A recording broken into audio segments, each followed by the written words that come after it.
우리 시험에 약방의 감초가 바로 순환적 인과성이에요. 순환적 인과성에 관한 설명으로 옳지 않은 것은입니다. 순환적 인과성은 뭡니까? 가족에서 나오는데요. 가족 한 사람의 문제가 가족 전체에 영향을 주고 그게 다시 부메랑이 되어서 자기 자신에게 돌아오는 거예요. 그게 순환적 인과성이라 하죠. 한 사람의 문제가 파문을 일으킵니다. 파문 효과, 순환적 인과성과 연관성이 있습니까? 있습니다. 한 사람, 한 성원의 문제가 파문을 일으킵니다. 그래서 전체에게 영향을 끼치게 되는 것. 파문 효과라 합니다. 알아두셔야 됩니다. 꼭 정리하시고요.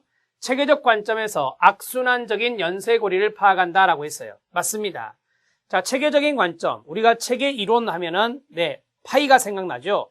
이게 바로 순환적 인과성이에요. 또한 악순환적인 연쇄고리가 있죠. 한 사람의 문제가 다른 성원에게 영향을 주고 그게 또 계속해서 나에게 와요. 이게 선순환이 아니라 악순환이라고 그래요. 이 악순환의 순환고리를 파악할 수 있는 게 순환적 인과성입니다. 연쇄고리가 힌트죠.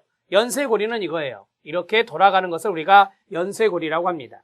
문제의 외연화, 생각나는 게 무엇이죠? 이야기치료입니다.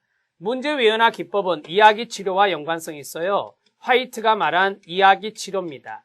이야기치료 내용이 느닷없이 들어갔죠. 이야기치료는 순환적 인과성과 거리가 멀다라고 볼 수 있죠. 문제 외연화를 위해서 사용되는 개념이다. 아닙니다.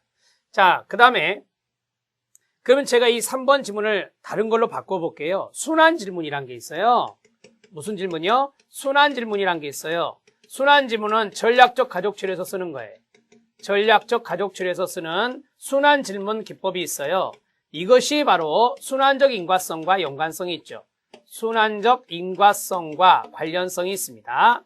관련 있다. 이렇게 오답 노트 해주시면 좋겠습니다. 자, 문제의 원인보다는 그렇죠. 현재의 상호적 인과관계를 살핍니다. 상호적인 것은 서로 상호 교류한다라고 하는 거고요. 문제를 일으킨 성원, 다른 성원의 변화를 통해서 가족의 역기능적 문제가 해결될 수 있다라고 했습니다. 여러분 여기서 조심해야 될 게 있어요. 문제를 일으키는 성원뿐만 아니라 다른 성원의 변화까지 말했잖아요. 다른 성원의 변화. 왜냐하면 이미 전체가 물들었기 때문에 다른 성원의 변화도 필요하다는 거죠. 그래서 이것은 가족 치료를 해야 되는 거예요. 개인 치료가 아니라 가족 치료의 필요성을 이야기하고 있는 겁니다. 순환적 인과성에 의해서 문제가 나타났으니 가족 치료가 필요하다. 이렇게 정리하시면 됩니다. 19번의 답은 3번이에요. 문제 외연화는 이야기 치료에서 하는 것이고요. 문제 외연화가 아니라 이 자리에 순환 질문이 들어가야 돼요. 전략적 가족 치료에 순환 질문을 위해서 사용되는 개념이다. 이런 식으로 한다면 맞을 수 있겠습니다. 자, 19번 해결했고요. 20번 문제 들어가도록 하겠습니다. 가족 개입을 위한 합류입니다. 합류, 조이닝이죠. 이거는 구조적 가족 치료, 미노친이요. 구조적 가족 치료, 미노친에서 썼던 기법입니다. 자, 그리고 이 합류하기는 사회복지사가, 가족치료사가 그 가족성원에게 들어가는 거예요. 따라서 라포 형성과 관련성이 있습니다. 긍정적 친화관계와 관련성이 있는 게 바로 합류하기다. 이렇게 정리하시면 돼요. 가족권과 라포 형성하기 똑 떨어지고요. 가족의 말투나 행동을 따라해보는 것도 합류하기입니다. 왜요? 치료자가 가족에 들어가서 가족이 하는 말투, 행동 그런 거 따라해 볼 수 있어요. 그게 이제 말 그대로 조이닝, 합류입니다. 가족 간의 상호작용 맥락을 이해한다라고 했어요.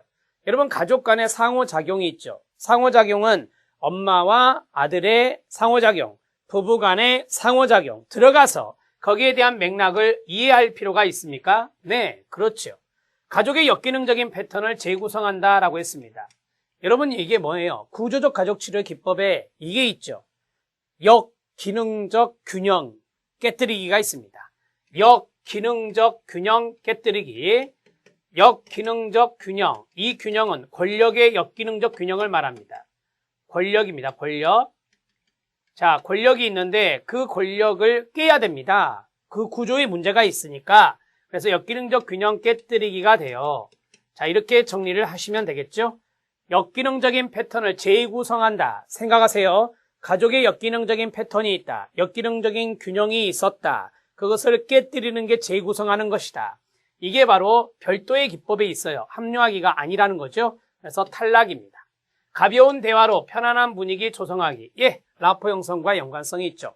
가족에 들어가서 가벼운 대화를 해요. 치료자가, 사회복지사가. 그래서 편안한 분위기를 만들어줄 필요가 있습니다. 자,